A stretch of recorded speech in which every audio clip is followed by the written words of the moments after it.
Bab 93, Jasmine mengatakan yang sebenarnya, dia benar-benar merasa bahwa ketua baru Emgrande Group tidak bisa diduga. Dia bisa membeli grup senilai ratusan miliar dengan santai, dan dia tidak muncul, sangat mungkin kekayaan yang dimilikinya tidak sesederhana Emgrande Group.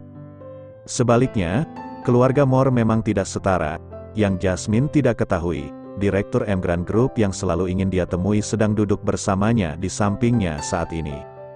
Charlie secara alami sangat rendah hati.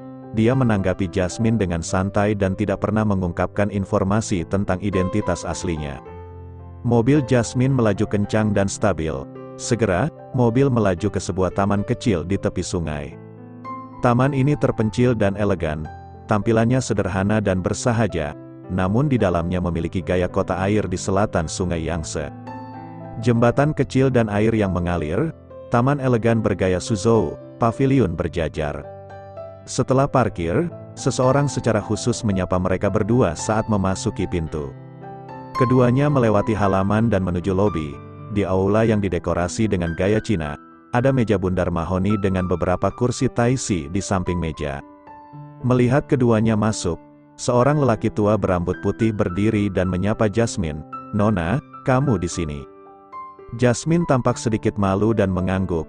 "Paman kulit, Anda ada di sini." Orang tua itu tersenyum sedikit dan berkata, "Tuan Moore mendengar bahwa Anda akan datang, jadi saya sengaja datang untuk menemanimu." Jasmine mengangguk dan memperkenalkan Charlie.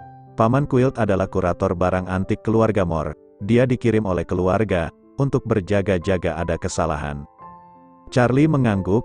Jasmine masih terlalu muda, keluarga Moore bisa dimaafkan karena mengkhawatirkannya. Quilt melirik Charlie dengan ekspresi menghina di wajahnya, dan berkata, "Kamu kurator yang diundang oleh Nona Moore, kamu masih sangat muda, apakah kamu sudah belajar cara menilai harta karun?" Seorang pria parubaya berwajah biru di sebelahnya juga mencibir dan berkata, "Menyewa anak muda untuk menilai barang antik? Apakah tidak ada seorang pun di keluarga Moore? Apakah perlu aku pinjamkan beberapa kurator profesional untuk Anda?" Hahaha. Wajah Jasmine menjadi dingin dan dia berkata, "Travis Lane, ini Aurus Hill, bukan Lancastermu, bukan giliranmu untuk berbicara terlalu banyak di sini." Travis mengangkat bahu dan berkata dengan acuh tak acuh, "Gadis kecil dari keluarga Moore ini temperamental ya." "Oke." Seorang pria parubaya yang duduk di sebelah timur meja bundar mengerutkan kening. "Semuanya yang ada di sini ingin berbisnis, bukan mau bertengkar. Jadi mari kita semua tenang. Kamu pemuda, mari kita duduk bersama." Jasmine mendengus dan duduk. Charlie juga duduk bersamanya. Lalu Jasmine mencondongkan tubuh ke telinga Charlie dan berbisik, "Yang bernama Travis ini adalah orang terkaya di Lancaster, yang di sebelahnya bernama Matthew Gibson, seorang ahli Feng Shui yang sangat kuat, dan yang baru saja berbicara adalah Graham Quinton, kepala keluarga Quinton di Aurus Hill, rumah mereka dekat dari sini." Baru pada saat itulah Charlie memperhatikan ada seorang lelaki tua dengan pakaian tradisional China berwarna hijau duduk di samping Travis. Orang tua itu berambut perak, tampak seperti bukan manusia. Dia memancarkan aura menjauh dari orang asing. Dia menutup matanya. Bahkan saat Charlie dan Jasmine tiba, dia tidak membuka matanya. Omong-omong, Jasmine berhenti bicara meskipun Charlie masih penasaran. Tidak enak untuk bertanya lagi. Setelah semua orang duduk mengelilingi meja, seorang pria gemuk dengan pakaian mewah berkata sambil tersenyum, "Karena pertengkaran sudah berakhir, mari kita datang dan melihat barangnya. Kalian semua keluarga kaya, uang tidak menjadi masalah." Graham Quinton mendengus dingin dan berkata, "Selama benda ini bisa memberi efek seperti yang kamu katakan, bisa menyesuaikan Feng Shui dan menenangkan, aku benar-benar tidak peduli harganya." Bab 94, pria gemuk itu melirik Travis sebelum meletakkan kotak kayu sederhana di atas meja. Di dalam kotak itu ada sepotong batu giok rubi berwarna merah tua dengan gaya kuno. Saat dikeluarkan, semua orang merasa aula dipenuhi dengan suasana hangat. Mata Graham tiba-tiba menyala. Jasmine menoleh dan bertanya pada Quilt, "Paman Quilt, apa pendapatmu tentang batu giok rubi ini?" Quilt menatap sejenak, lalu mengangguk dan berkata, "Seharusnya tidak ada masalah. Batu giok ini asli, berasal dari masa sebelum dinasti Tang. Tampaknya ada biksu bijak yang telah mengolahnya sejak lama." Jasmine mengangguk. lalu berbalik untuk bertanya pada Charlie, "Bagaimana menurutmu, Tuan Wade?" Charlie cemberut bibirnya dengan jijik dan berkata, "Benda ini palsu." Quilp mendengus dingin dan memarahi, "Kamu masih muda, apa yang memberimu keberanian untuk berbicara di depan banyak orang?" Matthew Gibson, lelaki tua di samping Travis, juga membuka matanya, menatap giok itu, dan bertanya, "Bisakah saya menyentuhnya?" Pria gemuk itu mencibir dengan jijik dan berkata, "Tuan Gibson, Anda bercanda? Anda tidak mengerti ada aturan yang menjelaskan tidak boleh menyentuh saat penilaian. Giok biasa saja tidak boleh disentuh. Apalagi giok milik saya adalah batu giok bernoda darah dari dinasti Zhou, dan Anda ingin menyentuhnya." Matthew Gibson tertegun sejenak sebelum dia berkata, "Maaf, tadi aku terlalu bersemangat." Setelah mengatakan itu, dia juga mendekati batu giok kuno itu dan mengamatinya dengan cermat. Setelah beberapa saat, dia menutup matanya. Setelah waktu yang lama, dia mengangguk dan berkata, "Saya tidak tahu pasti, apakah batu giok itu berasal dari dinasti Zhou atau bukan, tapi seharusnya benar." Hati semua orang tiba-tiba menjadi panas. Bagi mereka, tidak masalah sejarah apa yang dimiliki batu giok itu. Yang penting adalah efek apa yang bisa diberikan oleh batu giok itu. Quilp tersenyum dan berkata, "Tuan Gibson orang yang cerdas, tidak seperti mereka yang berpura-pura kompeten." Ketika Jasmine mendengar ini, dia tidak bisa menahan perasaan sedikit kecewa pada Charlie. Tampaknya dia masih terlalu muda, dan dia mungkin memang memiliki beberapa prestasi dalam hal restorasi barang antik, tetapi masih ada kesenjangan besar antara dia dan orang-orang tua ini dalam hal kurasi barang antik. Melihat ini, Charlie hanya menggelengkan kepalanya sedikit, karena orang-orang ini mau saja dibodohi, belum waktunya menghentikannya. Ketika pria gemuk itu melihat bahwa semua orang telah menilai, dia menutup kotak itu, dia berkata sambil tersenyum, "Karena kalian semua telah menilai, sudah waktunya untuk menawar." Sebelum dia selesai berbicara, Graham Quinton sudah memulai dan berkata, "Saya akan membayar 100 juta. 130 juta, Travis juga menjawab.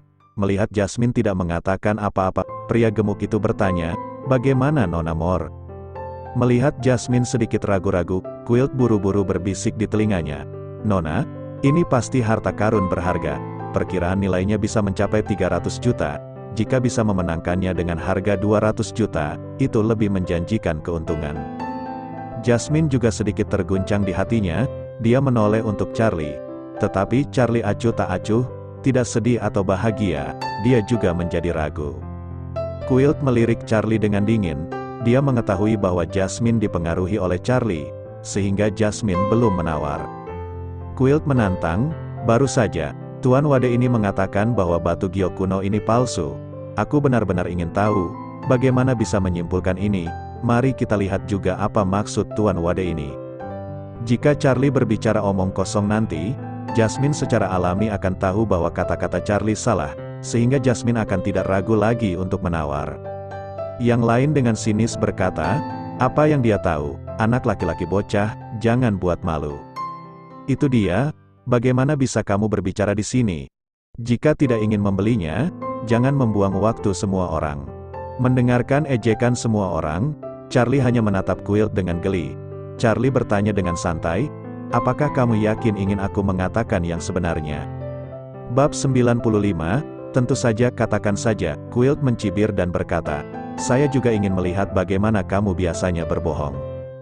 Charlie mengangkat bahu dan berkata, "Saya tidak benar-benar ingin mengekspos penipuanmu, tetapi saya tidak bisa menolak permintaan berulang kali dari Anda." "Penipuan? Wah, apakah kamu mengatakan bahwa kita semua salah?" Matthew, yang diam tenang tiba-tiba mencibir dan berkata. Charlie meliriknya dan berkata sambil mencibir, "Ini terutama kamu yang paling bodoh." "Wah, kamu mencari kematian?" Matthew langsung marah.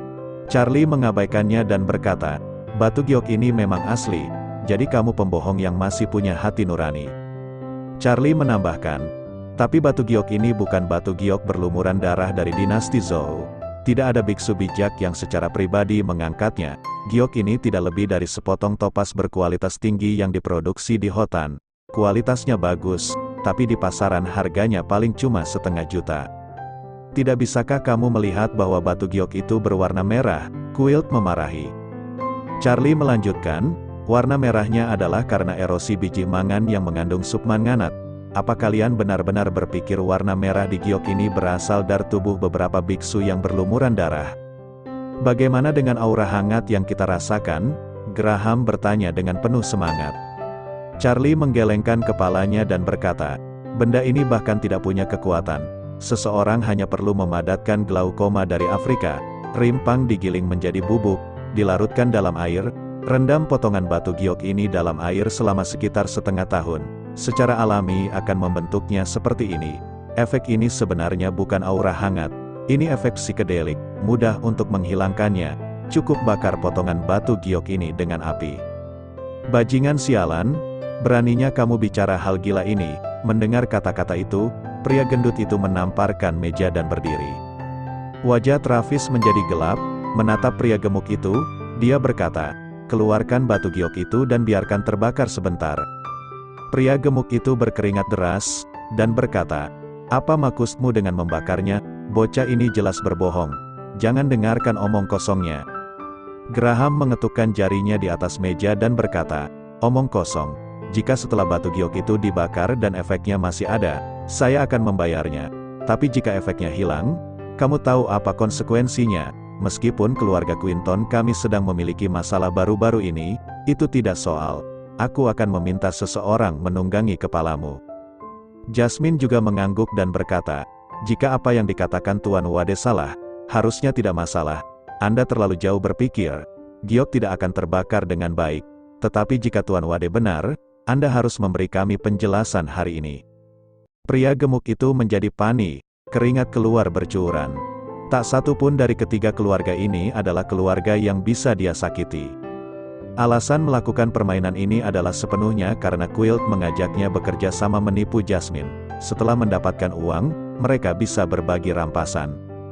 Dia tidak berharap ada seorang Charlie yang datang hari ini. Akhirnya semua misteri ini terungkap dalam satu kalimat. Sebenarnya, Charlie tidak mengerti batu giok sebelumnya. Alasan dia bisa melihat batu giok ini secara sekilas adalah sepenuhnya karena buku apokaliptik. Charlie tidak tahu mengapa, saat dirinya melihat potongan batu giok itu barusan, jawaban itu sudah muncul di otaknya. Tampaknya keterampilan kurasi batu giok antik ini didapatnya dari buku apokaliptik. Melihat pria gemuk tidak berbicara, Charlie mencibir, apa, merasa bersalah, apakah kamu tidak mau membela diri? Wajah pria gemuk itu membiru, tidak mengatakan apa-apa tentang uji pembakaran yang didesak oleh yang lain. Bab 96, pada saat ini, Charlie berkata dengan marah, hei gendut, apakah kamu tidak mau berbicara? Kamu harus tahu ini adalah Aurus Hill. Orang-orang yang kamu tipu ini adalah orang kaya dan memiliki kekuasaan. Kamu membuat masalah. Kamu tidak bisa lari dari Aurus Hill. Saya menyarankanmu untuk bijaksana. Cepat katakan yang sebenarnya. Jika tidak, tidak ada yang bisa menyelamatkanmu. Mengetahui bahwa Charlie meluncurkan serangan psikologis, Jasmine segera bekerja sama dengannya. Dia berkata dengan wajah gelap, keluarga Moore kami adalah keluarga besar dan terhormat di Aurus Hill. Jika ada yang berani menipu keluarga Moore, maka kami harus memberikannya pelajaran yang menyakitkan. Jika tersebar kabar kita terlalu lembut, wajah keluarga Moore juga akan terpengaruh. Pria gemuk itu tiba-tiba ketakutan. Dia tahu seberapa tinggi status keluarga Moore. Jika dia benar-benar membuat marah Jasmine, dia mungkin akan mati di Aurus Hill. Jadi dia bingung dan buru-buru berteriak pada Quilt dengan putus asa, Penatua Quilt, selamatkan aku, ini ulahmu. Wajah Quilt tiba-tiba berubah, dan dia meraung, omong kosong apa yang kamu bicarakan? Kamu benar-benar menipu keluarga Moore dan menjebakku. Aku menginginkan hidupmu. Tiba-tiba Quilt mengeluarkan belati dari sakunya, cahaya dingin melintas di matanya, akan bergerak ke arah pria gemuk. Mata pria gemuk itu terbelah, dan dia mengutuk, sialan, kamu membalikkan wajahmu lebih cepat daripada kamu membalik buku. Kamulah yang memberitahuku bahwa kekayaan keluarga Moore semua tergantung pada mulutmu. Selama kamu mengatakan ya, barang itu pasti laku terjual, kamu menjebakku. Jasmine melirik mereka berdua dengan dingin, kemudian berkata kepada Charlie, Tuan Wade, terima kasih hari ini, mari kita pergi dari sini. Keluarga kami akan mengirim seseorang untuk membersihkan orang-orang ini. Charlie mengangguk dan berkata, oke, mari kembali. Keduanya bangkit dan bersiap untuk pergi. Melihat bahwa Jasmine akan pergi, Quill terkejut, dan dia tidak peduli untuk membunuh pria gemuk. Dia berlutut dan berkata, "Nona Moore, selamatkan hidupku, demi masa bakti saya bekerja untuk keluarga Moore selama bertahun-tahun, tolong maafkan saya kali ini." Sebelum Jasmine dapat berbicara, Travis berdiri dan berkata dengan mencibir, "Kamu orang tua benar-benar mencari kematian. Kamu ingin menipu saya dan ingin cuang 2 atau 300 juta yuan.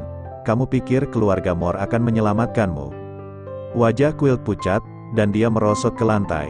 Travis melanjutkan, "Bahkan jika keluarga Moore memaafkanmu, aku, Travis, tidak akan pernah memaafkanmu."